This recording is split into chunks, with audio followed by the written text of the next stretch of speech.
આપણે યોહાનનો પહેલો પત્ર ભણતા હતા અને છેલ્લા 2 અધ્યાય થોડા બાકી રહી ગયેલા અને એમાં પણ 1-2 એવા ઉત્તમ પ્રકટીકરણો હતા કે જે મારે આપવા જોઈએ, એટલે આપણે ગઈકાલે લીધા નહોતા, પણ આજે આપણે જોઈ લઈએ કે યોહાનના પહેલા પત્રના છેલ્લા 2 અધ્યાયની અંદર કઈ મહત્વની બાબતો છે. પ્રેમનો પ્રેરિત એક જ શબ્દમાં બધું તમને બહુ બધું સમજણ પડી જાય એવું છે કે આ પ્રેરિતને પ્રેમના પ્રેરિત તરીકે ઓળખવામાં આવે છે. અને એટલા માટે આપણે સમજી જઈએ કે બહુ બધું લખાણ દેવના પ્રેમ સંબંધી અને એકબીજાના પ્રેમ સંબંધી હશે. મેં પેલો ચાર્ટ બતાવીને પણ સમજાયેલો, ગોડ, મી એન્ડ અધર બિલીવર્સ. હું અહીંયા છું, ઈશ્વર અહીંયા છે, સાથી વિશ્વાસીઓ અહીંયા છે. મારે દેવની સાથે વચનમાં અજવાળામાં ચાલવાનું છે અને પ્રેમમાં બંધાયેલું રહેવાનું છે.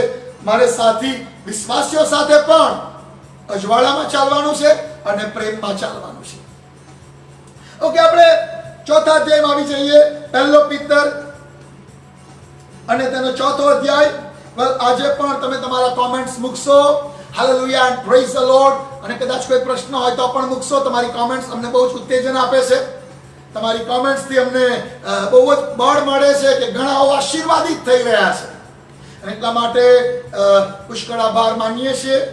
અને આપણે હવે ચોથા અધ્યાયમાં જોવાની શરૂઆત કરીએ. ચોથા અધ્યાયની અંદર હવે પેલો પ્રશ્ન ચાલુ છે. મેં અમને એના બેકગ્રાઉન્ડમાં સમજાયું કે ખોટા ઉપદેશકો છે જ. ખોટા ઉપદેશકો જુદા પ્રકારનો ઉપદેશ લઈને આવ્યા છે અને ઘણાઓને મંડળીમાંથી લઈ પણ ગયા છે. અને એવી પરિસ્થિતિ મધ્યે યોહાન શું લખે જોઈએ? વાલાઓ, દરેક આત્મા પર વિશ્વાસ ન રાખો, પણ આત્માઓ દેવ પાસેથી છે કે નહીં તે વિશે તેઓને પારખી જુઓ, કેમ કે જગતમાં જૂઠા પ્રબોધકો ઘણા નીકળ્યા છે. યોહાન કહે છે બધા આત્મા પર વિશ્વાસ ના કરો, પણ આત્મામાં ચેક કરો કે આ ખરા અર્થમાં દેવ પાસેથી આવેલા છે કે નહીં. અને મેં એનો ટેસ્ટ ગઈકાલે તમને સમજાયો છે કે પારખવા માટે એક સૌથી મૂલ્યવાન બાબત, જો કોઈ માણસ એમ કહે છે ઈસુ એ જ પ્રભુ છે જે આપણા પાપો માટે મરણ પામ્યો, પુનરુત્થાન પામ્યો અને ફરીથી લેવા આવનાર છે, એ દેવ તરફથી છે. આ સિવાય બીજી કોઈ સુવાર્તા લાવે તો એને હું કલ્ટ કહીશ કે જેમાં ઈસુ પ્રભુ તરીકે સ્વીકારાતા ના હોય. અને આ સમયમાં એવા જ લોકો ઉભા થયેલા કે જે ખ્રિસ્તનું મનુષ્ય દેહમાં આવવું સ્વીકારતા નહોતા. અને એટલા માટે યોહાન એમને મંડળીને કહે છે કે માણસો જુદો ઉપદેશ કરે છે, માટે તમે પારખો કે તમે કયા ઉપદેશને આધીન થાવ છો. અને હું તમને કહું કે એ ઉપદેશકો તો એવા હતા કે જે ખ્રિસ્તનું મનુષ્ય દેહમાં આવવું સ્વીકારતા નહોતા, પણ એ સિવાય પણ એવું ઘણું શિક્ષણ છે કે જે ખરું નથી અને ખરા માર્ગથી અવળે માર્ગે લઈ જનારું છે. ઈસુએ સાદુકીઓ ફરોશો માટે એમ કહ્યું કે તમે પોતે તો એ રાજ્યમાં પ્રવેશતા નથી, અને જે પ્રવેશવા માંગે છે એને પ્રવેશવા દેતા નથી, અને બમણો શૈતાનનો દીકરો બનાવો છો. અને એટલે બહુ જરૂરી છે હાલના સમયમાં કે તમે કયા ઉપદેશકોનું સાંભળો છો, કયા આગેવાનની આધીનતામાં ચાલો છો. મેં જોયું છે ઘણી વખતે ઘણા સેવકો એમની વિરુદ્ધ કોઈ બોલ્યું હોય તો ફેસબુક પર મૂકે, મારી વિરુદ્ધ બોલનારા મારી મિનિસ્ટ્રી જોઈ લેજો પાછલા 20 વર્ષની, ખબર પડી જશે. કોઈ એમનું ભૂંડું બોલ્યું હોય તો ફેસબુક પર કડવાશ ઓકે, કડવાશ ભરેલા લખાણ કરે. અને એમ થાય મને કે આ આગેવાન, અને એના ગ્રુપમાં જઈને જો 3000 મેમ્બર હોય એના ગ્રુપમાં, 3 માણસોને સંભળાવવા એ 2997 ને આ કડવાશ સંભળાવશે. તમે કયા નમૂનાને માણસોની આગળ મૂકો છો? યાદ રાખો, તમે કયા આગેવાનની પાછળ ચાલી રહ્યા છો. જો તમારો આગેવાન તમને વેર વાળવાની સલાહ આપતો હોય, વેર વાળવાનું ઉત્તેજન આપતો હોય, વેર વાળવા જેવું વલણ પોતે રાખતો હોય એવા આગેવાનની પાછળ ના ચાલશો. જે પોતે જુઠ્ઠું બોલતો હોય અને જુઠ્ઠું બોલવાનો નમૂનો તમને આપતો હોય એની પાછળ ના ચાલશો. જે આ વચનો પાડતો ના હોય અને તમને કહેતો હોય કે વાંધો નહીં એ તો ચાલે, એ તમને સંપૂર્ણતા સુધી ક્યારેય નહીં લઈ જઈ શકે. ઠપકો આપનાર સેવકની પાછળ ચાલજો. કડવાશ ભર્યા શબ્દો તમને બોલે, એવા કઠણ શબ્દોથી તમને ઠપકો આપે, પણ એ તમારી ઉન્નતિ માટે હશે, એ વચન આધારિત હશે, તો એ કડવો ઠપકો ગળી જજો અને એવા આગેવાનોની પાછળ ચાલજો જે તમને સંપૂર્ણતા સુધી લઈ જાય. કયા ઉપદેશકોની પાછળ આપણે ચાલીએ છીએ એ બહુ જ મહત્વનું છે. વેલ, યોહાન કહે છે કે જૂઠા પ્રબોધકો ઘણા થયા છે, માટે દરેક આત્મા દેવ તરફથી છે કે નહીં પારખો. અને આજના સમયમાં પણ બહુ જ જરૂરી છે કે આપણે પારખીએ, કારણ કે એ સમયમાં ઈસુને પ્રભુ તરીકે અથવા તો દેહધારી ઈસુ તરીકે સ્વીકારવા તૈયાર નહોતા, અને એટલા માટે એ ધમકાવે છે. હવે બહુ એક મહત્વની કલમ આવે છે, ચોથી કલમમાં, બાળકો તમે દેવના છો. હાલેલુયા.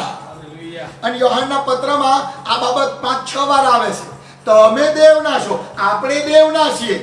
અનેક વાર લખે છે, વારંવાર યાદ દેવડા છે. આપણે દેવના છીએ, આ જગતના નથી, શૈતાનના નથી. કે છે બોલાવો તમે દેવના છો ને તમે તેઓને જીત્યા છે. કેમ કે જગતમાં જે છે તેના કરતા તમારામાં જે છે તે મોટો છે. હાલેલુયા. રિમેમ્બર, બહુ ખ્રિસ્તી જીવનમાં અગત્યની કલમ યાદ રાખવા જેવી, તમારામાં જે છે, આખા જગતમાં જે છે એના કરતા તમારામાં જે છે એ મોટો છે. હાલેલુયા. તકલીફ એ છે ઘણી વખત આપણે શૈતાનને બહુ મોટો બનાવી દઈએ છીએ. ઓરે બાપરે, શૈતાન મારી પાછળ પડ્યો છે, તો એ શૈતાન તમને બહુ મોટો લાગશે. 1 રૂપિયાનો સિક્કો હોય, તમે જો છેક આંખ આગળ રાખો તો આખા સૂર્યને ઢાંકી દેશે, અને તમને એવું લાગે કે આ સૂર્ય કરતા તો રૂપિયાનો સિક્કો મોટો છે. ના, સૂર્ય આગળ આ સિક્કાની કોઈ વેલ્યુ નથી સાઈઝમાં તો, પણ તમે એ સિક્કાને એટલો બધો નજીક લઈ ગયા કે આખા સૂર્યને ઢાંકી દીધો. એમ ઘણી વખત પ્રોબ્લેમ, તમારી દ્રષ્ટિ પ્રોબ્લેમ પર એટલી બધી થઈ જાય છે કે તમને દેવ નાના લાગવા માંડે છે, પ્રોબ્લેમ મોટો લાગવા માંડે છે. દેવ તરફ જુઓ તો પ્રોબ્લેમ નાનો લાગશે અને દેવ મોટો લાગશે. પ્રોબ્લેમ તરફ જોશો, પ્રોબ્લેમ મોટો લાગશે, દેવ નાનો લાગશે. ક્યાં આપણી દ્રષ્ટિ છે? રિમેમ્બર, તમારામાં જે છે એ જગતમાં છે એના કરતા મોટો છે. હાલેલુયા. હમણાં વચ્ચે કોઈ એક મને કહ્યું કે મને રાત્રે શૈતાન બીવડાવે છે. કોઈ એ સાનો તને બીવડાવે? નવો જન્મ પામેલો, પાણીનું બાપ્તિસ્મા લીધેલું, પવિત્ર આત્મા પામેલો, અન્ય ભાષા બોલતો, પવિત્ર આત્માથી ભરપૂર, તને ખબર પડે કે શૈતાન રૂમમાં આવ્યો છે તોય પડખું ભરીને ઊંઘી જવાનું. તું આવ્યો છે, એની કોઈ વેલ્યુ નથી, કારણ કે મારામાં જે છે એ આ જગતમાં જે છે એના કરતા મોટો છે. હાલેલુયા. હાલેલુયા. તમે આ વાત યાદ રાખશો, તમે જીવનમાં ક્યારેય ના હિંમત નહીં થાવ. આમેન. તમે જીવનમાં ક્યારેય જાણે કે શૈતાનથી બીને વિશ્વાસનો ત્યાગ નહીં કરો. તમે પકડી રાખશો, મારામાં જે છે એ આ જગતમાં જે છે એના કરતા મોટો છે. આગળ એ 7 થી 12 અધ્યાયની અંદર પ્રેમનો સિદ્ધાંત સમજાવે છે. આપણે બધું નહીં વાંચીએ. વાલાઓ, આપણે એકબીજા પર પ્રેમ રાખીએ, કેમ કે પ્રેમ દેવથી છે. આમેન. હાલેલુયા. પ્રેમ દેવથી છે. આ રિક્ષા વાળાઓએ થી કાઢી નાખેલું છે. દેવ પ્રેમ છે ખરું વાક્ય બાઇબલનું એવું છે, અને અહીં એવું લખ્યું છે પ્રેમ દેવથી છે. અને રિક્ષા વાળાઓ લખે પ્રેમ દેવ છે, લવ ઇઝ ગોડ. થી કાઢવાનું નથી, પ્રેમ દેવથી છે. પ્રેમ દેવ નથી, દેવ માંથી પ્રેમ નીકળી આવેલો છે. આમેન. જો કોઈ પ્રેમ કરે છે, લખ્યું આગળ, જે પ્રેમ કરે છે તે દરેક દેવથી જન્મેલો છે. હાલેલુયા. અને કહ્યું ને આ પત્ર એવો છે, નો કોમ્પ્રોમાઇઝ લેટર, કોઈ કોમ્પ્રોમાઇઝ નહીં. જે દેવ પર પ્રેમ રાખે છે એ જ દેવથી જન્મેલો છે. જે પાપ કરતો નથી એ દેવને ઓળખે છે. પાપ કરે છે તો કે દેવને ઓળખતો નથી. બહુ સ્ટ્રિક્ટ લખાણ છે. હજુ આગળ જોઈએ આપણે. 9મી કલમ, દેવે પોતાના એકનો એક પુત્ર જગતમાં મોકલ્યો. ઓકે, દેવના પ્રેમ સંબંધી છે. 11મી કલમ, ફલાઓ, જો દેવે આપણા પર એવો પ્રેમ રાખ્યો તો આપણે પણ એકબીજા પર પ્રેમ રાખવો જોઈએ. 7 થી તો 12 કલમ સુધી પ્રેમની કલમો છે. પ્રેમ રાખો, ઈસુએ રાખ્યો એવો રાખો, એકબીજા પર રાખો, અને જુદી જુદી બાબતો છે. જુઓ પિતાએ આપણા પર કેટલો બધો પ્રેમ કર્યો અને એવું બધું લખેલું છે. ઓકે, આપણે થોડાક આગળ આવી જઈએ ઝડપથી. અને મેં જે કહ્યું દેવ પ્રેમ છે વાળી કલમ 16મી કલમમાં છે. દેવનો જે પ્રેમ આપણા પ્રત્યે છે તે આપણે જાણીએ છીએ અને આપણે તે પર વિશ્વાસ કર્યો છે. દેવ પ્રેમ છે અને જે પ્રેમમાં રહે છે તે દેવમાં ને દેવ તેનામાં રહે છે. હાલેલુયા. હાલેલુયા. આપણે ગઈકાલે જોયું ઈસુને પરમ દિવસ કહેતા ઈસુને મારો તોય પ્રેમ નીકળે, ઈસુને ઘાયલ કરો માફી નીકળે. અને બાઇબલ એમ કહે છે દેવ પ્રેમ છે અને જે પ્રેમમાં ચાલે છે ને તો એ દેવમાં ચાલે છે અને દેવ એનામાં છે.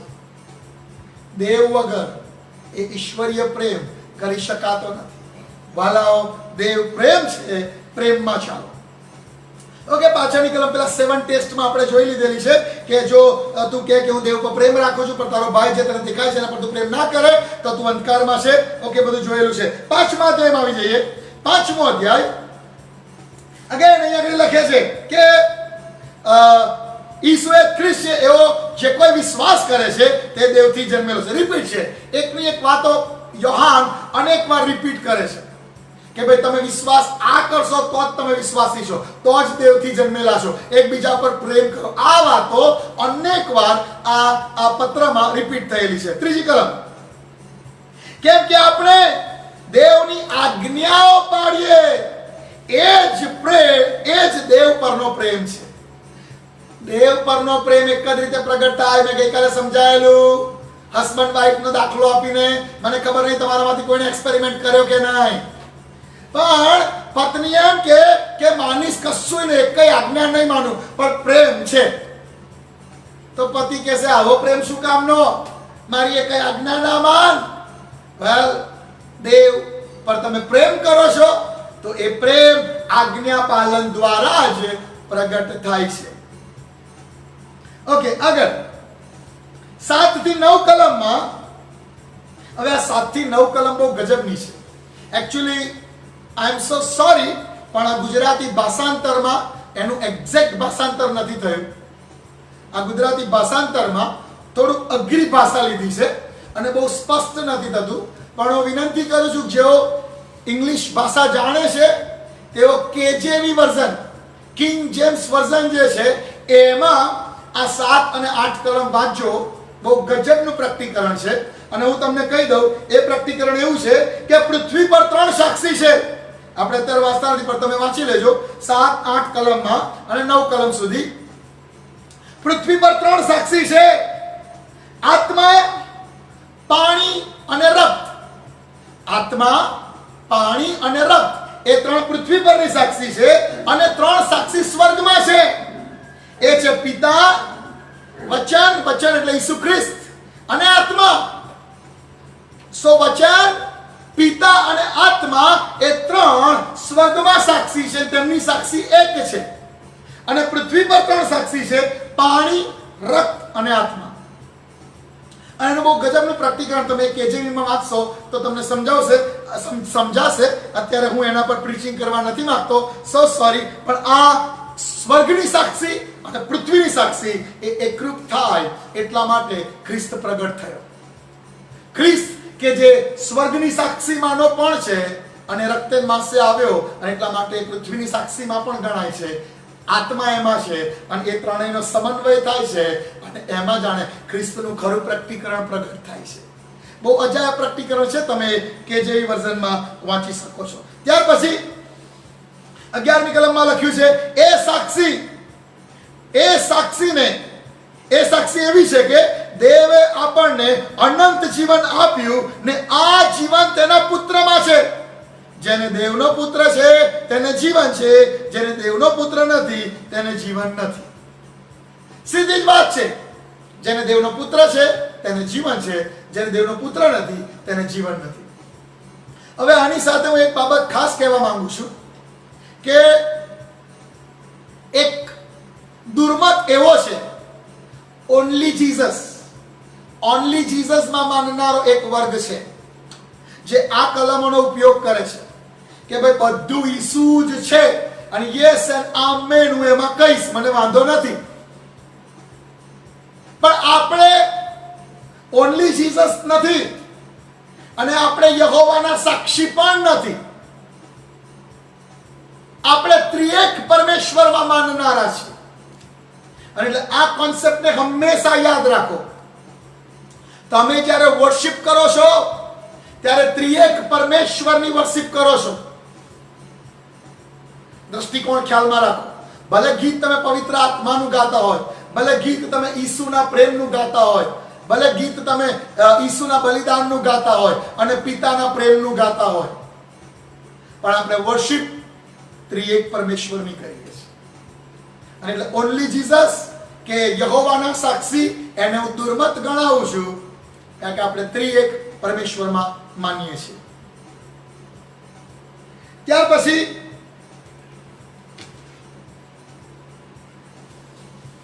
13મી કલમ ઓલરેડી આપણે જોઈ લીધી કે શા માટે આ પત્ર લખે. 14મી કલમ તેના વિશે આપણને જે હિંમત છે તે એ છે કે જો આપણે તેની ઈચ્છા પ્રમાણે કંઈ માંગીએ તો તે આપણું સાંભળે છે. તેની ઈચ્છા પ્રમાણે કંઈ માંગીએ તો તે આપણું સાંભળે છે.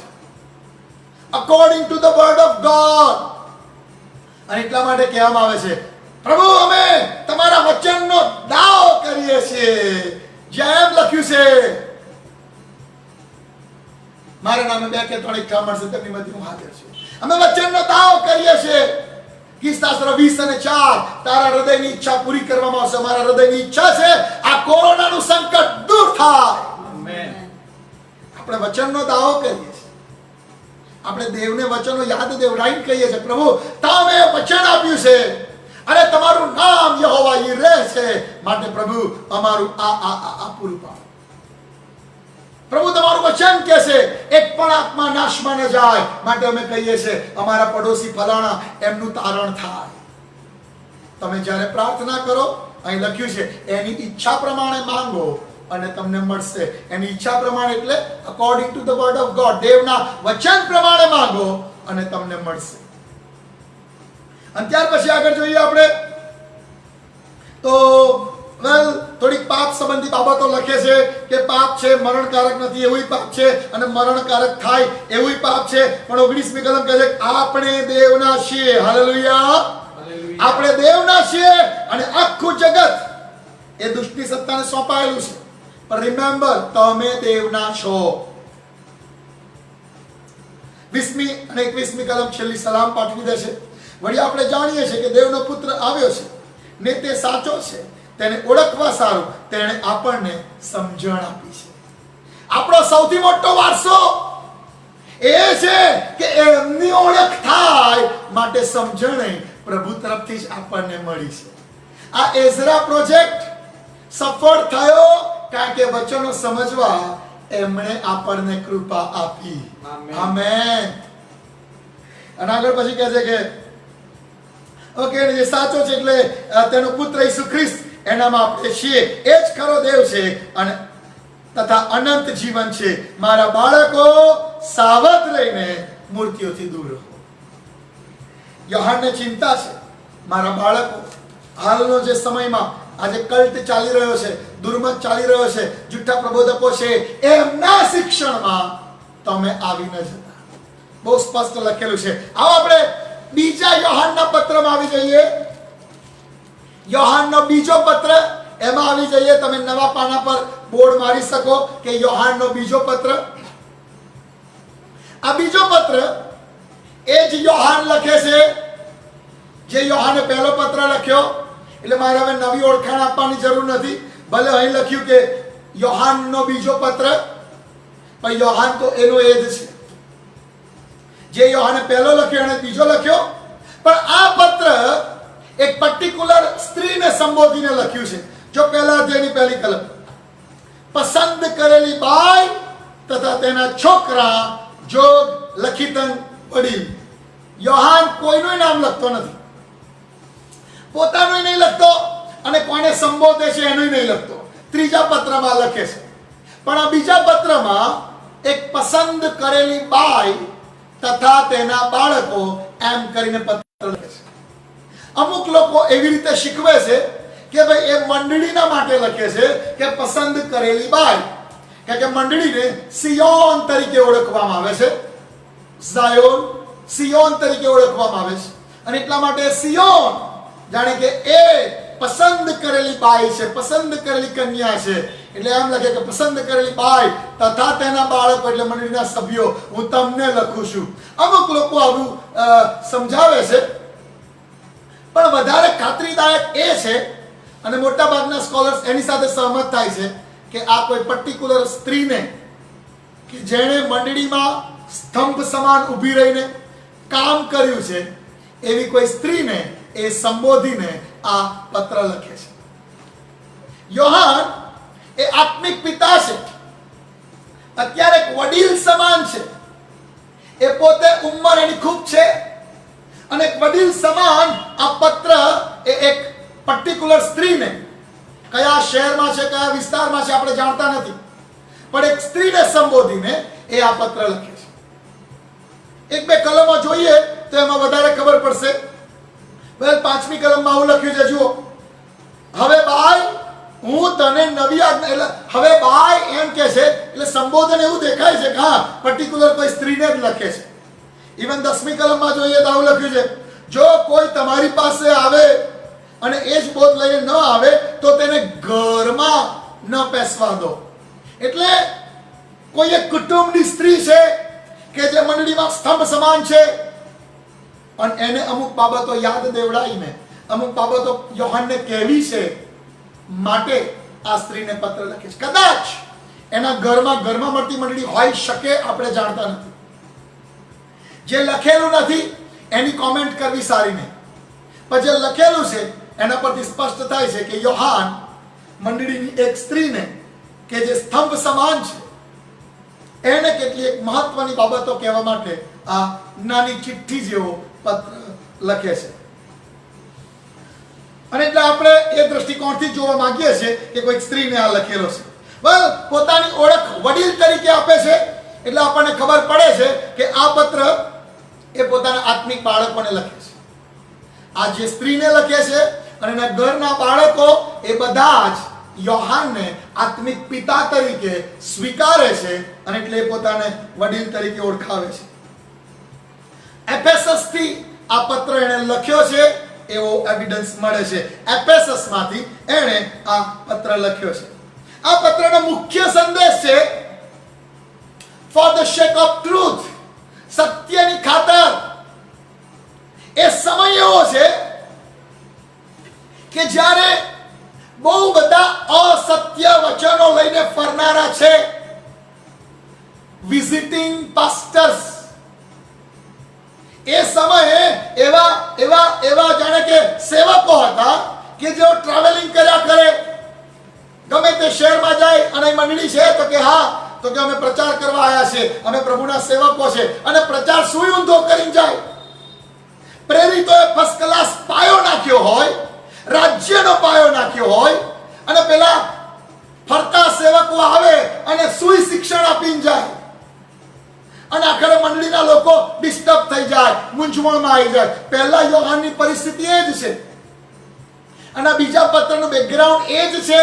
એવા જ સમયમાં, એવા જ માહોલમાં યોહાન આ એક પસંદ કરેલી બાઈને સ્પેશિયલ ચિઠ્ઠી લખે છે કે જ્યારે બહાર જુદા પ્રકારનો ઉપદેશ આપનારા માણસો ફરી રહ્યા છે, જ્યારે બહાર પ્રેરિતોના શિક્ષણ કરતા વિરુદ્ધનું શિક્ષણ આપનારા ફરી રહ્યા છે.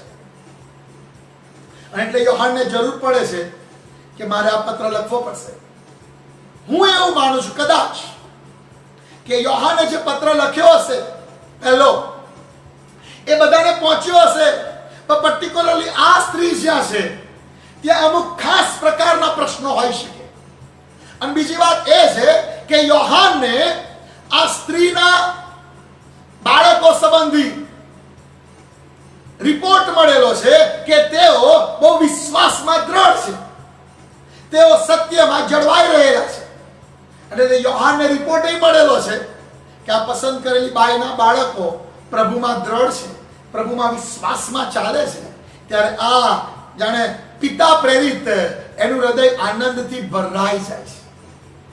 અને ચેતવણી આપવાની જરૂર છે કારણ કે એ વિસ્તારમાં બહુ પ્રોબ્લેમ ચાલે છે. અને એટલા માટે યોહાન પસંદ કરેલી બાઈ, નામ નથી ખબર, એને સંબોધીને આ પત્ર લખે છે. અને પવિત્ર આત્માને યોગ્ય લાગ્યું કે આ પત્રને બાઇબલમાં સામેલ કરવામાં આવે, કારણ કે આ લખાણ નોટ ઓન્લી તે જ સમય માટે પણ ઈસુના આગમન સુધી આ જૂઠા પ્રબોધકોથી તમારું રક્ષણ કરે એટલા માટે આ મૂકવો જરૂરી હતું. અને માટે આ પત્ર, નાની ચિઠ્ઠી બાઇબલમાં મુકાયેલી છે. આ પત્ર મેં લખાયું મુખ્ય સંદેશ સત્યની ખાતર, for the shake of truth, સત્યની ખાતર. બે વિભાગમાં આપણે આ સમજીશું આ પત્રને. 1 થી 6 કલમ સત્યમાં ચાલો અને 7 થી 13 કલમ સત્યને સંભાળી રાખો. બે વિભાગ યાદ રાખો. 1 થી 6 કલમ સત્યમાં ચાલો અને બીજો વિભાગ 7 થી 13 કલમ સત્યને સંભાળી રાખો. ગાર્ડ ધ ડોક્ટ્રિન્સ, એ જે ઈસુ સંબંધીના સિદ્ધાંતો છે એનું રક્ષણ કરો. યાદ રાખો, દૂધ ભરેલી તપેલી હોય પણ એમાં 1 ચમચી દહીં નાખો તો દૂધનું અસ્તિત્વ મિટાઈ દેશે. એ બધું દૂધ દહીં થઈ જશે. અને એટલે જે સત્ય, જે પ્રેરિતોનું શિક્ષણ તમને મળ્યું છે એને સંભાળી રાખજો. સમય ને પરિસ્થિતિ આધારે એ શિક્ષણને બદલશો નહીં. આ બાઇબલનું કોઈ અપગ્રેડ વર્ઝન નથી કે પહેલા લખ્યું હતું કે તું વ્યભિચાર ન કર, પણ હવે તો જમાનો એવો છે ને કે બધો બહુ વ્યભિચાર છે એટલે હવે એને પાપ ના ગણવું જોઈએ ભાઈ. એટલે હવે થોડું અપડેટ બાઇબલ કાઢો. આ બાઇબલ ઈસુના આવતા સુધી એવું ને એવું જ છે. અને પછી એ જ બધું થવાનું છે જે આમાં લખેલું છે. હાલેલુયા. સો આ વચન આદિકાળથી અનંતકાળ સુધી સત્ય છે. આમેન. આમાં કોઈ ફેરફાર થાય નહીં કે તો પહેલા એવું હતું પણ હવે એવું નહીં. ના એવું નહીં. કોન્સેપ્ટ તો એક જ છે પ્રભુનો. હાલેલુયા. અને એટલે યોહાન કહે છે કે સત્યમાં ચાલો અને સત્યને સંભાળી રાખો. એમાં બીજા બધા વચનોની ભેળસેળ ના થઈ જાય કે તમે સત્યથી અવળે માર્ગે ચાલી જાઓ. બાઇબલની અંદર જૂના કરારમાં તો દેવે બહુ સ્ટ્રિક્ટ પગલા ભર્યા છે. સત્યથી આગા પાછા ગયા, વચનથી આમ તેમ ગયા, ઘણાઓ તાત્કાલિક મરી ગયા છે, ઘણાઓનો ન્યાય તાત્કાલિક થઈ ગયેલો છે. અને આ બહુ જ જરૂરી છે વાલાઓ. અને જો કોઈ સેવક મને સાંભળે છે, તમારી પાસે સલાહ લેવા આવનારાઓને કદી વચન બહારની બાબતમાં હા કે આમેન ના કહો. ઝેરની બાટલી ઉપર તમે એવું લેબલ લગાવી દેશો કે મધ, કોઈકનો જીવ જતો રહેશે. આ વચનોમાં ક્યાંય ભેળસેળ ના ચાલે. એમાં જે લખ્યું છે તે તું કાળજીથી પાળે. આ દેવની ઈચ્છા છે. સૌ બે વિભાગ સત્યમાં ચાલો, 1 થી 6 કલમ અને 7 થી 13 કલમ સત્યને સંભાળી રાખો. અને આવો આપણે આખો પત્ર વાંચીને શીખીએ. ઓકે, પહેલી કલમ પસંદ કરેલી બાઈ તથા તેના છોકરા જોગ લખી વડીલ એટલે કે યોહાન. બીજી કલમ જે સત્ય, જો આમાં સત્ય સત્ય સત્ય અને પ્રેમ પ્રેમ પ્રેમ બહુ જ આવશે. જે સત્ય આપણામાં રહે છે અને સર્વકાળ સુધી રહેવાનું છે તે સત્યની ખાતર, આપણો મુખ્ય સંદેશ સત્યની ખાતર, હું સત્યમાં તારા પર પ્રેમ રાખું છું. અને એકલો હું જ નહીં પણ જેઓ સત્યને જાણે છે તેઓ સઘળા પણ રાખે છે. હાલેલુયા. હાલેલુયા. સત્યમાં પ્રેમ રાખવાનો, ડોંગમાં નહીં. હા, પહેલા પત્રમાં જોઈ ગયા સત્ય વિરુદ્ધ ડોંગ, પ્રેમ વિરુદ્ધ ડોંગ. અહીં કહે છે હું સત્યમાં તમારા પર પ્રેમ રાખું છું. ત્રીજી કલમ, દેવ પિતાથી તથા પિતાના પુત્ર ઈસુ ખ્રિસ્તી આપણી સાથે કૃપા દયા તથા શાંતિ સત્યમાં તથા પ્રેમમાં રહેશે. કહ્યું સત્ય અને પ્રેમ બહુ જ આવવાનું. હાલેલુયા. કે પત્ર લખવાનો હેતુ છે સત્યની ખાતર અને પ્રેરિત છે પ્રેમનો. એટલે પ્રેમ અને સત્ય બે આવે જ. આનું મંડળી તમને કહું છું, સત્ય અને પ્રેમ એ તો આપણા શિક્ષણનો પાયો છે. હાલેલુયા. એ બેમાંથી કદી ખસી જવાય નહીં. આમેન. પ્રેમમાંથી ખસી ના જવાય અને સત્યમાંથી ખસી ના જવાય. યસ. અને યોહાનનો પહેલો પત્ર વાંચશો તો તે એમ જ કહેશે, પ્રેમ નથી તો દેવ નથી તારા. એટલે ભાઈ બાઇબલ વાંચું છું મીટિંગમાં, જે હોય એ પ્રેમ નથી ને તો પ્રભુ નહીં તારા. યોહાનનો ન્યાય બહુ ખતરનાક છે. આગળ ચોથી કલમથી, હવે એ રિપોર્ટનો રિસ્પોન્સ મેં કહ્યું ને, ચોથી કલમ, જે પ્રમાણે આપણને પિતાએ આજ્ઞા આપી એ પ્રમાણે સત્યમાં ચાલતા તારા કેટલાક બાળકોને મેં જોયા છે, તેથી મને ઘણો આનંદ થાય છે. એ કહે છે કે મેં તારા બાળકોને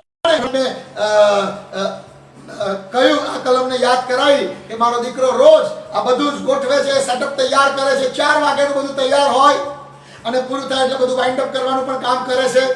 અને આ કલમ આપણે યાદ કરી, જ્યારે મેં તારા બાળકોને સત્યમાં ચાલતા જોયા છે ત્યારે મને ઘણો આનંદ થયો છે. હાલેલુયા. આગળ પાંચમી કલમ, હવે ભાઈ હું તને નવી આજ્ઞા લખું છું એમ નહીં, પણ આરંભથી જે આજ્ઞા આપણને મળેલી છે તે લખીને તને વિનંતી કરું છું કે આપણે માહો માહે પ્રેમ રાખીએ.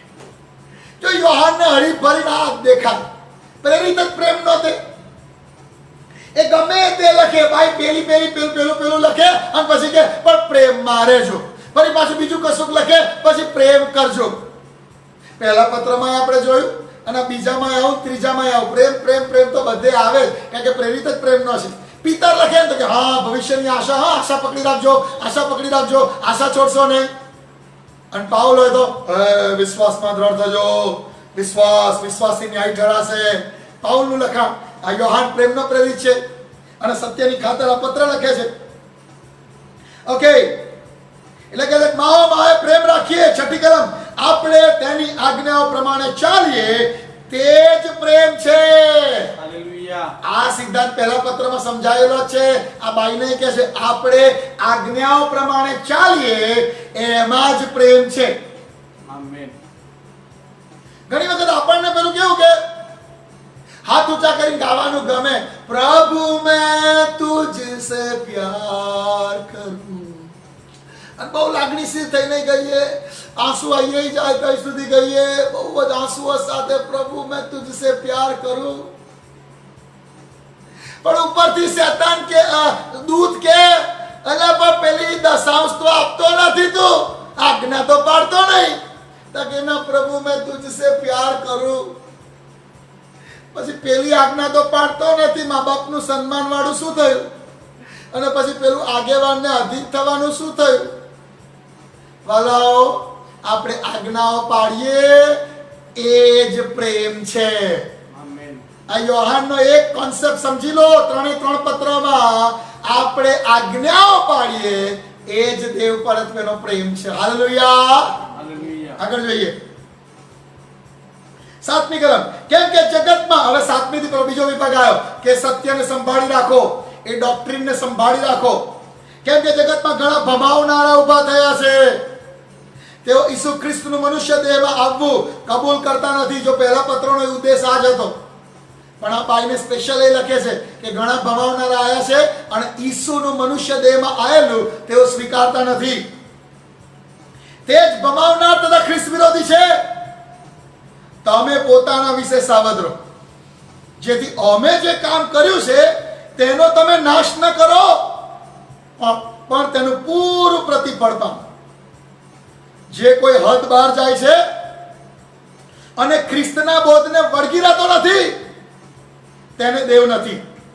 બોધને જે વળગી રહેશે તેને જ પિતા તથા પુત્ર છે. યોહાન બહુ કડક લખે છે. આ બધું હું લખું છું, આ બોધને વળગી રહે એ જ દેવનો, ના વળગી રહે દેવનો નહીં. કારણ કે એને પહેલા પત્રમાં એમ લખ્યું. પુરાતન કાળમાં પ્રબોધકો દ્વારા દેવ બોલ્યો, એ પ્રબોધકોના વચનો દેવના વચનો હતા. એ જ દેવ નવા કરારમાં પ્રેરિતો દ્વારા બોલ્યો. એ વચનો દેવના વચનો છે એમ જાણો. 10મી કલમમાં કહે, જો કોઈ તમારી પાસે આવે અને એ જ બોધ લઈને ન આવે તો તેને ઘરમાં બેસવા ન દો ને તેને ક્ષેમ કુશળ ન કહો, કેમ કે જે તેને ક્ષેમ કુશળ કહે છે તે તેના દુષ્કર્મોનો ભાગીદાર થાય છે. હવે આ અખ્રિસ્તી વ્યક્તિઓ માટે નથી લખ્યું ભાઈ. હા, અખ્રિસ્તી વ્યક્તિઓ નથી માનતા પણ છતાં આપણે એમને ઘરમાં આવકારવાના છે. આ એવા લોકો માટે લખ્યું છે કે જેઓએ એકવાર ખ્રિસ્તને ઓળખ્યા છે, ખ્રિસ્તની સુવાર્તા પામી છે અને ત્યાર પછી તેઓ આ જુદો ઉપદેશ લઈને ફરે છે. ક્યાંકથી એ જ્ઞાનવાદ, નોસ્ટિઝમ, ગઈકાલે મેં કહ્યું એ પ્રમાણે એ બધું આવી ગયેલું છે અને ઈસુનું દેહ સ્વરૂપમાં આવવું તેવું સ્વીકારતા નથી. એવા કોઈ આવે તો કે છે કે એમને કેમ છો નાખો. પ્રેરિતના શિક્ષણની વિરુદ્ધ જાય છે, એને કેમ છો નાખો. બહુ સ્પષ્ટ યોહાન કહે છે, એમ ઘરમાં ના પેસવા. આગળ, અને જો કે પેસવા દો છો તો તમે એના દુષ્કૃત્યોના ભાગીદાર બનો છો. ઘણી મંડળીમાં પ્રશ્નો થતા હોય છે. આટલા વર્ષોમાં મેં ઘણી મંડળીઓમાં એવા પ્રશ્નો થતા જોયા છે. ઓલવેઝ યાદ રાખો, તમે કોના પક્ષમાં ઉભા રહો છો. તમે કોના પક્ષમાં ઉભા રહો છો એ હંમેશા યાદ રાખો. બળવો કરનાર, જૂઠું બોલનાર, કપટ કરનાર, ઊંડાઈ કરનાર, પોતાનો સ્વાર્થ શોધનાર, પોતે કશું બની જવા પ્રયત્ન કરતો હોય, પોતે પોતાના સિક્રેટ એજન્ડા પૂરા કરનાર, એવાઓના પક્ષમાં કદી ઊભા ન રહો. પારખ કરો દેવનું વચન કયા પક્ષમાં છે. બહુ મહત્વની બાબત છે મારા. બહુ બધા પ્રશ્નો અને સંઘર્ષો થતા હોય છે.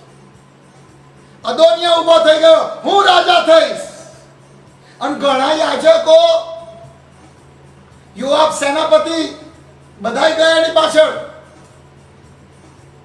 નાથાન પ્રબોધક ના થાય, કારણ કે એને પ્રતિકરણ મળેલું છે દેવે અભિષેક દાઉદનો કરેલો છે. હાલેલુયા. અને દાઉદ પછી સુલેમાનનો કરેલો છે. આમેન.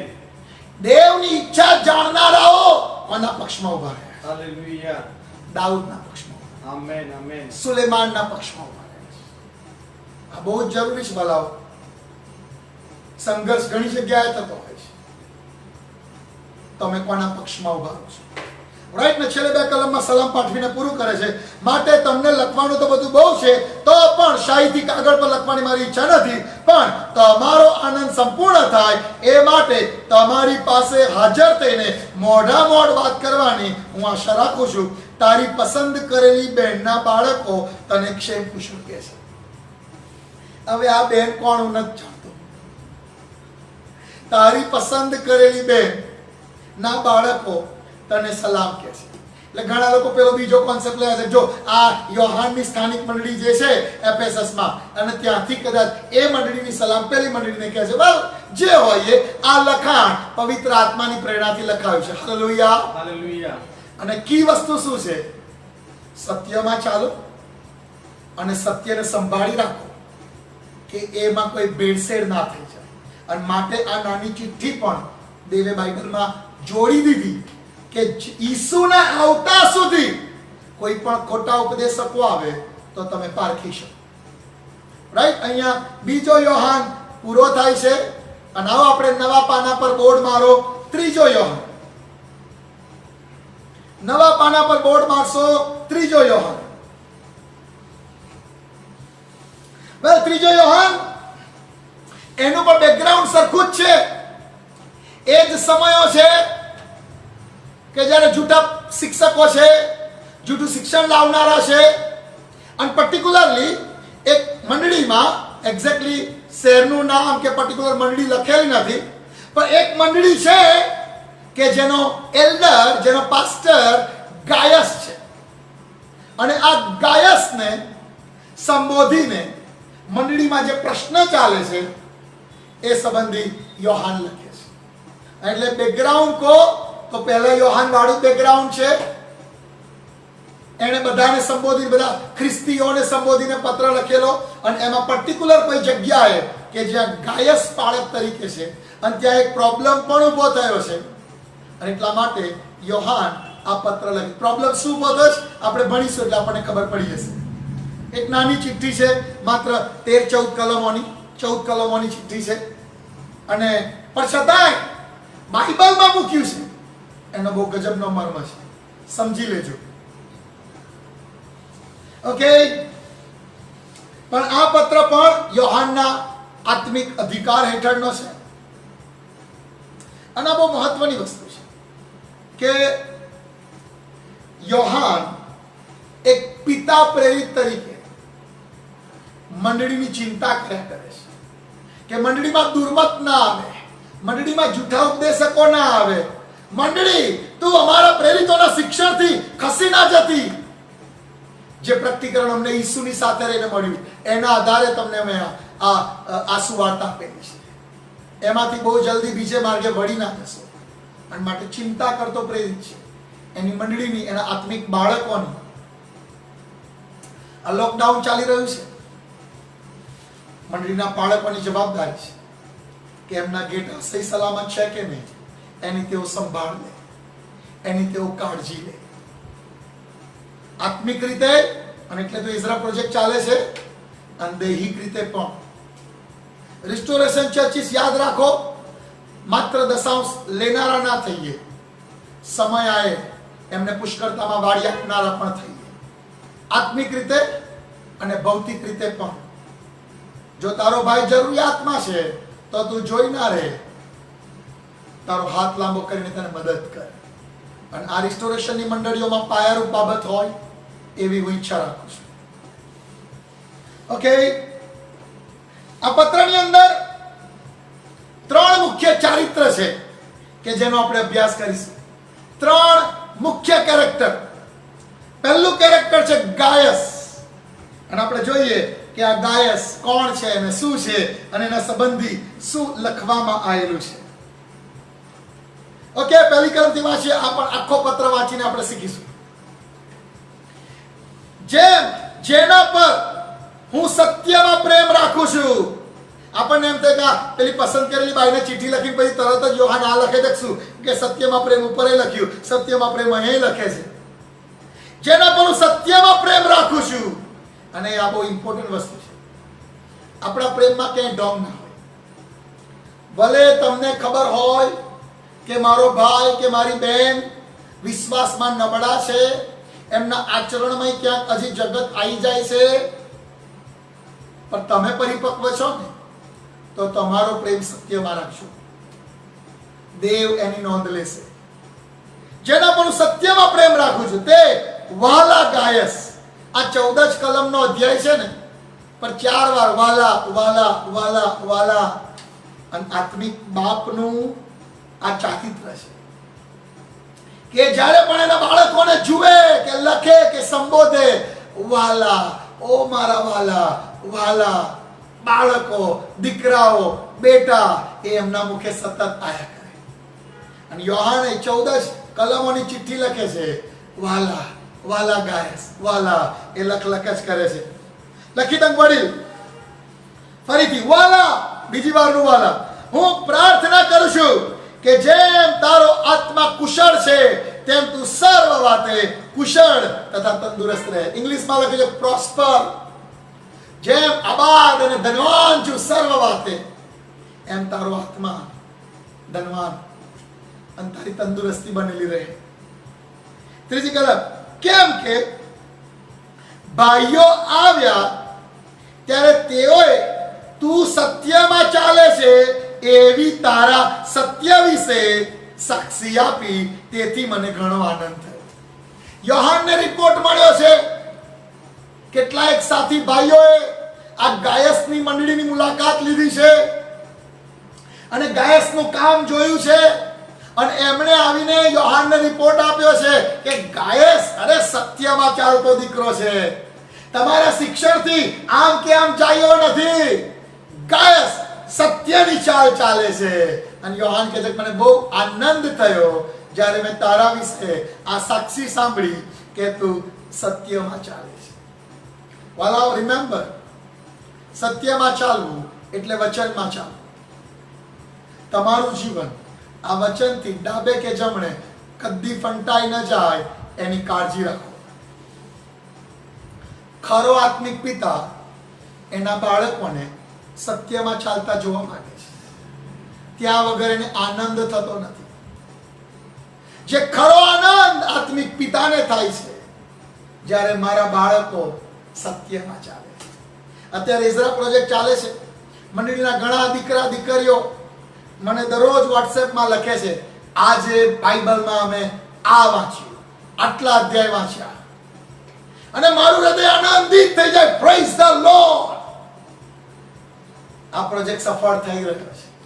આ વચનો માત્ર તેઓ સાંભળનારા નહીં, પાડનારા થયા છે. એક દિવસમાં 2-3 પુસ્તકો પતાવી દે છે.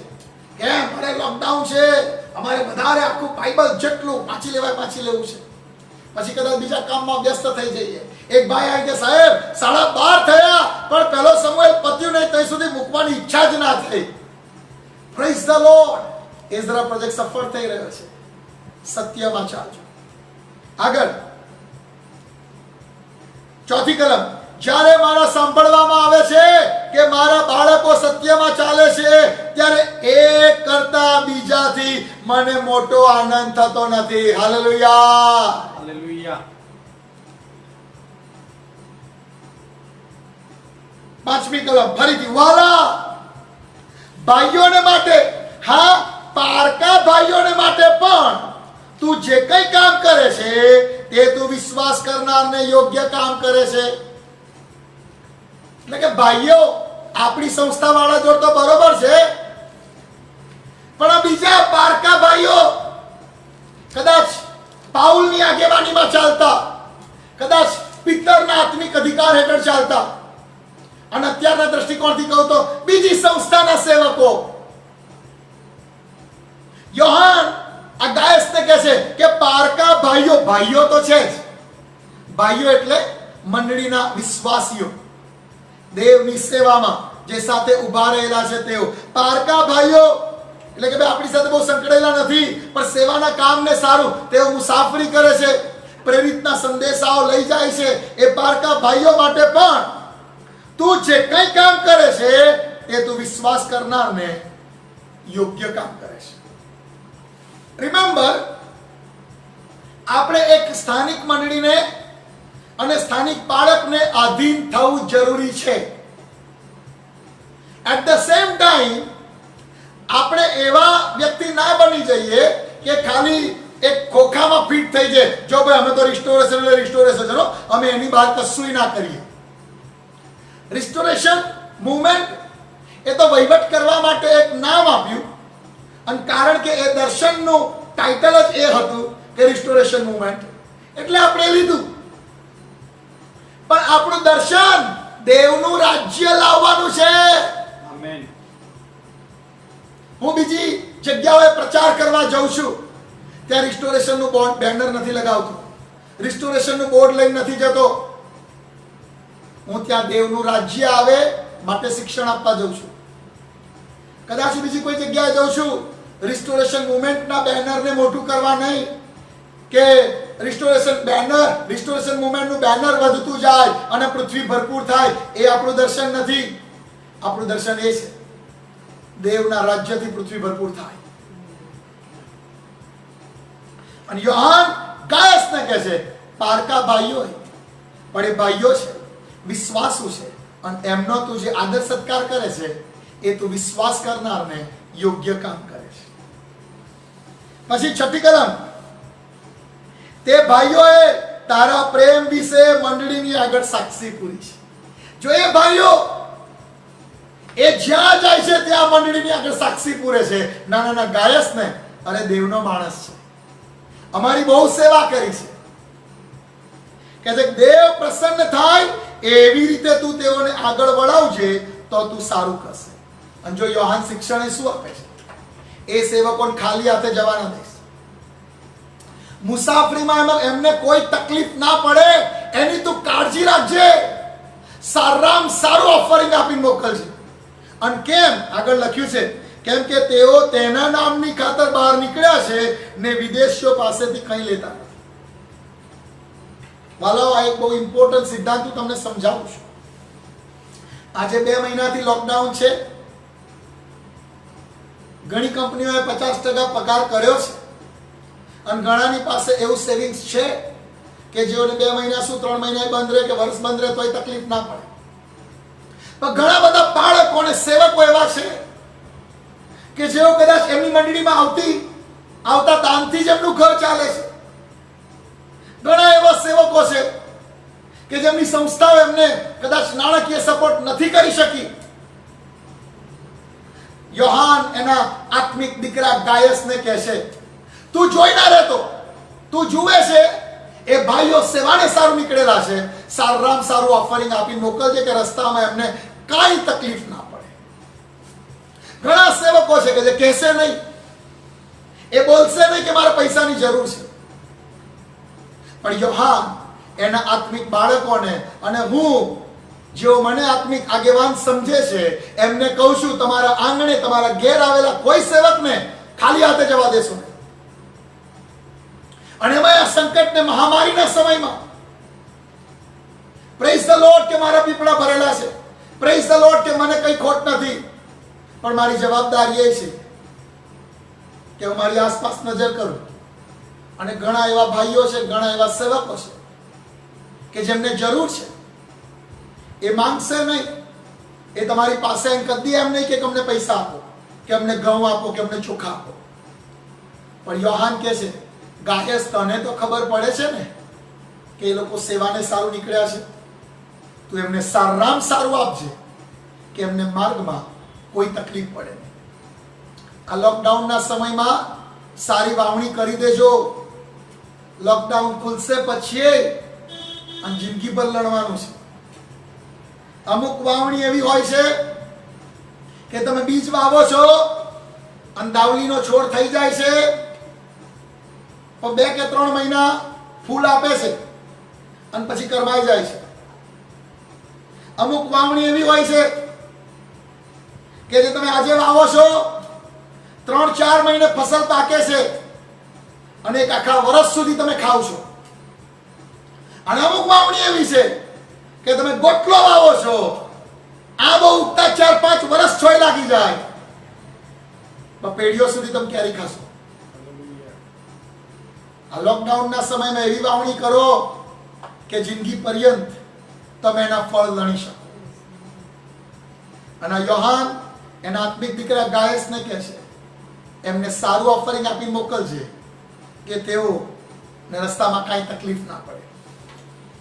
ઓકે, 8મી કલમમાં કહે છે, આપણે સત્ય ફેલાવવામાં તેઓના સહકારીઓ થઈએ માટે આપણે એવા માણસોનો સ્વીકાર કરવો જોઈએ. સો ગાયસ દેવનું રાજ્ય આગળ વધે એના માટે આતુર, ભલાઈ કરતો, બીજા સેવકોને માન આપતો, બીજા સેવકોને ઓફરિંગ આપતો, સત્યમાં ચાલતો. આ પહેલું કેરેક્ટર. બીજું કેરેક્ટર જોઈએ. હવે બીજું કેરેક્ટર છે, એનું નામ છે દિયોત્રફેસ. અને આ કેરેક્ટર જુઓ કેવું છે. 9મી કલમથી, મેં મંડળીને કંઈ લખ્યું. હું માનું છું પહેલો પત્ર આ ગાયસવાડી મંડળીને મળેલો છે. પહેલો પત્ર જે યોહાને લખ્યો એ ગાયસવાડી મંડળીને મળ્યો છે.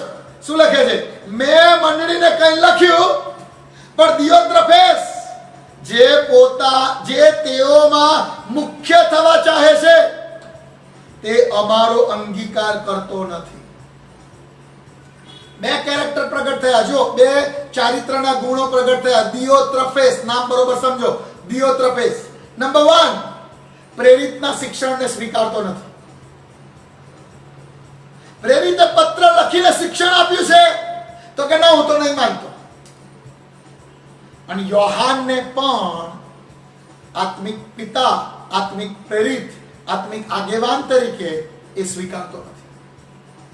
સો દેવનું વચન નથી સ્વીકારતો અને દેવના માણસને નથી સ્વીકારતો.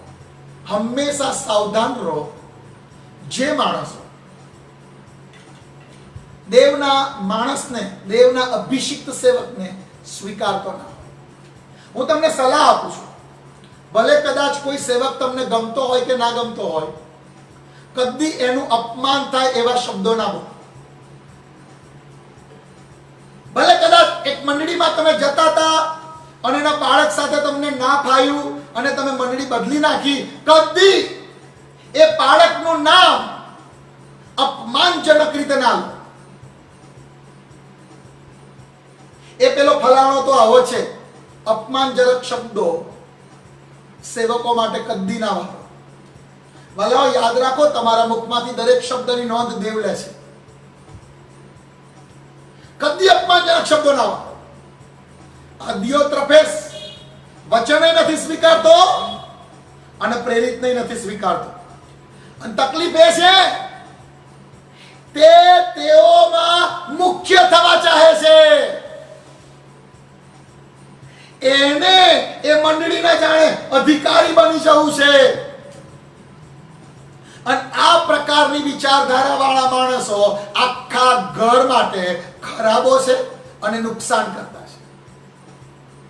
દેવે એને મુખ્ય નથી બનાવ્યો, પણ એ પોતે મંડળીમાં સૌથી મુખ્ય બનવા પ્રયત્ન કરે છે. અને આ વાત સૌથી નુકસાનકારક છે મંડળી માટે. આ દિયોત્રફેસ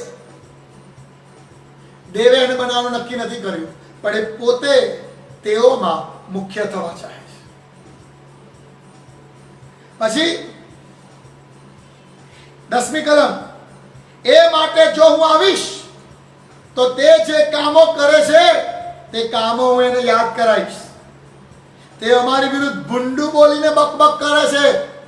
જો યોહાન તો ક્યાંય દૂર છે અને દિયોત્રફેસ મીટિંગો કરી સુઈ ભૂંડું બોલે છે. માણસોને પોતાના આત્મિક પિતાની વિરુદ્ધ કડવાશ ભરે છે. માણસોને પોતાના આત્મિક પિતા કે જેના દ્વારા દેવ મંડળી સાથે વાત કરે છે એની વિરુદ્ધ બકબક કરે છે. આજે આ મંડળી માટે આત્મિક ખોરાક ક્યાંથી આવતો હતો? એમના આત્મિક પિતા યોહાન તરફથી. અને મંડળીમાં એક ઉભો થયો દિયોત્રફેસ, અલા એનું નહીં સાંભળવાનું કે દેવનું વચન આવશે ક્યાંથી? તારી પાસે તો છે નહીં, તું તો પોતે મુખ્ય થવા પ્રયત્ન કરે છે. આ દિયોત્રફેસ વચન સ્વીકારતો નથી, પ્રેરિતને સ્વીકારતો નથી, પોતે મુખ્ય થવા ચાહે છે. પ્રેરિતની પાછળ ગુપ્ત રીતે બકબક કરે છે, ભૂંડીને ખોટી વાતો કરે છે. અને એટલેથી સંતુષ્ટ ન થઈને તે પોતે ભાઈઓનો અંગીકાર કરતો નથી, તેમજ જેઓ એમ કરવાની ઈચ્છા રાખે છે તેઓને તે અટકાવે છે. યોહાનને માન સન્માન આપતા હોય તો એમને કહે, એમને બહુ માન નહીં આપવાનો, હું મુખ્ય છું, એમને બહુ માન સન્માન નહીં આપવાનો. એ પત્ર તો બધું એમને એમ લખ્યા હોય, એ બધું નહીં સાંભળો. જો હું સંદેશો આપું, તેઓમાં મુખ્ય થવા ચાહે છે. પોતે તો યોહાનનો આદર સત્કાર કરતો નથી. અને જે માણસો યોહાનને આત્મિક રીતે આગેવાન ગણે છે એમને અટકાવે છે. એ પત્ર બહુ વાંચવાત ના કરશો કે છે, એ પત્રની વાતોની બહુ ચર્ચા ના કરશો. હું તમને કહું, આવા માણસોથી બહુ સાવધાન રહો. એ મંડળીને બહુ મોટું નુકસાન કરનારા હોય છે. અને એવું નહીં કે એ જમાનામાં જ, આજે એવા ઘણા છે. અને ઈસુના આવતા સુધી મંડળી યાદ રાખે કે આવા માણસોને કદી પ્રમોટ કરવા નહીં, કેમ કે તેઓ આખી વાડીને બેલાડી નાખનારા શિયાળવા છે. આગળ શું લખે છે? અને મંડળીમાંથી તેઓને બહિષ્કૃત કરે છે. જો કે પાઉલ યોહાનનું માનીશ તો મંડળીથી કાઢી મૂકીશ. મંડળીથી કાઢી મૂકવાની જાણે કે સજા ફરમાવે છે, ધમકી આપે છે. યોહાનનું શિક્ષણ માનશો, મંડળીથી કાઢી મૂકીશ. યોહાન કહે છે, વાલા, ભૂંડાનું નહીં, સારાનું અનુકરણ કરો. એ દિયોત્રોફેસ ભલે જે બોલતો, ભલે જે કડવાશ વાવતો, ભલે જે ગુપ્તમાં વાતો કરતો, હું આવીશ ત્યારે રૂબરૂ એને મળી લઈશ અને એણે જે કામો કરાયા છે ને એ ગણાઈ આપીશ. પણ તું સારાનું અનુકરણ કર અને ભૂંડાથી દૂર રહે. અને ત્રીજું કેરેક્ટર આવે છે, એક જ કલમનું કેરેક્ટર છે પણ ઇઝ અ ગુડ કેરેક્ટર, અને એ છે ડેમેત્રિયસ. 12મી કલમ. ડેમેત્રિયસ વિશે સર્વ તેમજ સત્ય પોતે સાક્ષી પૂરે છે અને અમે પણ સાક્ષી પૂરીએ છીએ અને અમારી સાક્ષી ખરી છે તે તું જાણે છે. એક જ કલમ છે, ડેમેત્રિયસ, મેન ઓફ ગોડ. અમે સાક્ષી પૂરીએ છીએ અને સત્ય સાક્ષી પૂરે. સત્ય સાક્ષી પૂરેનો મતલબ શું? સત્ય સાક્ષી પૂરે છે એનો મતલબ વચનો આધારે એ ન્યાયી છે. આ વચનો હોય, જો વચનો આધારે એનો ન્યાય કરો તો એ ન્યાયી સાબિત થશે. એટલે વચનો આધારે એની સાક્ષી છે કે એ ખોટું નહીં કરતો, એ ન્યાયી માણસ છે, એ પ્રભુનો માણસ છે. હાલેલુયા. હાલેલુયા. એક જ કલમ પણ બહુ ગજબની સાક્ષી છે કે આ ડેમેત્રિયસ દેવનો માણસ છે, સત્યમાં ચાલનાર છે. અમે અને સત્ય પણ એના વિશે સાક્ષી આપે છે. વેલ, છેલ્લી 2 કલમોમાં સલામ પાઠવે છે. મારે તારા પર લખવાનું તો ઘણું હતું, પણ શાહી તથા કલમથી, જો આમાં એવું જ લખ્યું છે, શાહી તથા બીજા તિમોથીમાં એવું જ લખ્યું છે. જો 12મી 13મી કલમ જુઓ ને અને આની 13મી 14મી કલમ બધું સરખા જેવું જ લાગે કે મારે તને લખવાનું તો ઘણું હતું, પણ શાહી તથા કલમથી હું તારા પર લખવા ચાહતો નથી. પણ હું તને જલ્દી જોવાની આશા રાખું છું. ત્યારે આપણે મોડા મોડ વાત કરીશું. તને શાંતિ થાવ. મિત્રો તને ક્ષેમ કુશળ કહે છે. દરેકનું નામ લઈને મિત્રોને ક્ષેમ કુશળ કહે છે. જો પોતે જે મિત્રોની સલામ પાઠવે છે એમના નામ નહીં લખતો, પણ ગાયસને કહે તું બધા મિત્રોનું નામ લઈને સલામ મારી પાઠવી દેજે. Praise the lord. અને બંને પત્રો આમ સાઈઝમાં જોઈએ ને તો એવું જ લાગે કે જાણે યોહાન જોડે A4 સાઈઝના કાગળ હશે અને 2 સરખી સાઈઝના જ લખવાના હશે અને એને લખી નાખ્યું અને બેવને મોકલી આપ્યું. લખાણમાં સામ્યતા છે, સત્યમાં ચાલવું, પ્રેમમાં ચાલવું. ક્ષેમ કુશળ સાહિત્ય કાગળમાં લખતો નથી, રૂબરૂ આવીને મળીશ. Praise the lord. કેવા ગજબ ચારિત્રો. અને આ બધું લખાણ એટલા માટે છે કે આપણે સંપૂર્ણ થઈએ. આ બધાએ આપણી સેવા કરી છે કે આપણે ખ્રિસ્તને જાણીએ, આપણે દેવની ઈચ્છાના મર્મને જાણીએ અને દેવની ઈચ્છાને પૂરી કરનારા થઈએ. સો અહીંયા 3જો યોહાનનો પત્ર પૂરો થાય છે. યહૂદાનો એક પત્ર બાકી રહી જાય છે, એ હું આવતીકાલે ભણાવીશ. कल सुबह में 9:30 बजे हम मिलेंगे इसी प्लेटफॉर्म पर. हिंदी में हमारा प्रीचिंग होगा और यहूदा का पत्र पढ़ेंगे और मेरा विश्वास है हम सबों के लिए बहुत आशीष का कारण बनेगा. Thank you very much. આ 39 દિવસ સુધી તમે અમારી સાથે જોડાયેલા રહ્યા અને નવા કરારના બધા જ પત્રો પૂરા કરવાને પ્રભુએ આપણને કૃપા આપી. પ્રભુના નામને ધન્યવાદ હોજો. પ્રભુના નામને ધન્યવાદ હોજો કે આ ગુજરાતીમાં બાઇબલ આપણી માતૃભાષામાં આપણા જન્મ પહેલા પ્રભુએ તૈયાર રાખ્યું કે આપણે એનો અભ્યાસ કરી શકીએ. હું તમને કહું, પ્રભુએ એટલું સારું વાતાવરણ આપ્યું છે કે 24 કલાક ગમે ત્યારે આપણે બાઇબલ ખોલી વાંચી શકીએ છીએ. એ બધી જ વ્યવસ્થાને માટે, ઉપલબ્ધિઓને માટે પ્રભુના નામને ધન્યવાદ. આપ સર્વનો પણ આભાર માનીએ છીએ. દરરોજ તમે આ શિક્ષણમાં જોડાયા અને આ શિક્ષણથી આશીર્વાદિત થયા. બહુ સારી સારી કોમેન્ટ્સ કરી અને એ બધી કોમેન્ટ્સથી અમારા આ એઝરા પ્રોજેક્ટને, આ અમારી સેવાઓને તમે એપ્રિશિએટ કરી છે. એના માટે તમારો પુષ્કળ આભાર માનીએ છીએ. મારી ઈચ્છા છે કે આપણે બધા આંખો બંધ કરીને એક ટૂંકી પ્રાર્થના કરીએ. દયાળુ ઈશ્વર પિતા, છેક રોમનોના પત્રથી લઈને આજે 3જા યોહાનના પત્ર સુધી અમે વાતો જોઈ છે. ઓ બાપ, અમારી પ્રાર્થના છે હજુ એ વચનોને સમજવાને અમારા અંતરચક્ષુઓને ઉઘાડો. આમેન. હજુ એ વચનોને અમે વધારે વાગોળનારા થઈએ અને એનો ખરો રસ ચૂસી લેનારા થઈએ. આમેન પિતા. રોજ આ વચનોમાંથી જીવંત ખોરાક અમે મેળવનારા થઈએ. ઓ યસ પિતા. જે વાતો નથી સમજાતી એ સમજવાને તમારો આત્મા અમને મદદ કરો. હાલેલુયા. અને આ પત્રોનો ખરો મર્મ, ખરું હાર્દ શીખવાને, સમજવાને, તમારા આત્માની સેવાને અમે બધા સોંપાઈ જઈએ. હાલેલુયા. આ વચનો સાંભળતા સર્વ ભાઈઓ બહેનો પિતા, હું તમારા નામમાં આશીર્વાદી જાહેર કરું છું અને કહું છું કે તેઓ સફળ થાવ, તેઓ આબાદ થાવ, તેઓ વચનોમાં બહુ વૃદ્ધિ પામતા જાઓ, યસ પિતા. તેઓ આત્મામાં બળવાન થાવ, આમેન. તેઓ કદી ખોટા શિક્ષણમાં ન જાઓ, ઓ યસ.